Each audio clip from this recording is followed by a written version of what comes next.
አምስተኞቹ ተስፈኞቹ ናቸው። ተስፈኞቹ ልክ እንደ አራተኛዎቹ ምሁራን ውጭ ሀገር ሄዶ የመማር የውጩን ዓለም የማየት እድል ገጥሟቸዋል። ወደ ሀገር ሲመለሱ በጥያቄ የተሞሉ ስለሆኑ እስር፣ እንግልት ገጥሟቸዋል። ያም ቢሆን ግን በውስጥ ያለውን ፈተና ተቋቁመው ኢትዮጵያ ውስጥ ያለውን ፈተናም እድልም የተቋደሱ ሰዎች ናቸው። ፕሮፌሰር መስፍን ወልደ ማርያም እዚህ ውስጥ ሊጠቀሱ ይችላሉ። ፕሮፌሰር በየነ ጴጥሮስ ሊጠቀሱ ይችላሉ። ዶክተር ዳኛቸው እዚህ ውስጥ ጎልቶ ሊጠቀስ ይችላል። ተስፈኞች ናቸው።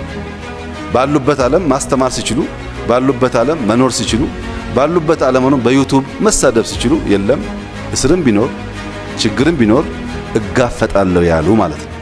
አሁን እናንተ መጠየቅ እንጂ መምረጥ አትችሉ። አራተኛው ይሻላል፣ አምስተኛው ይሻላል፣ ምርጫ መጠየቅ ብቻ ነው። ለምን የሚለውን ግን ጥያቄ እናነሳለን። ምሁራኖቻችን በዚህ ካታጎሪ ቢከፈሉ ሶስቱ ላይ ሶስተኛው፣ አራተኛው እና አምስተኛው ላይ ባለፉት 75 ዓመታት ይሄ ትምህርት ቤት የራሱን አሻራ አኑሮባቸዋል።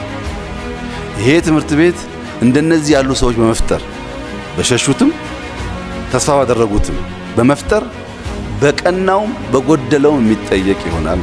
ብዙ ጊዜ የተማሪዎች እንቅስቃሴ በኢትዮጵያ ውስጥ ያና ይሄን ፈጠረ ሲባል የምናነሳው ብቻ ሳይሆን ለምን አልተሳካም ብለን የምንጠይቀውም ተቋም ይሆናል።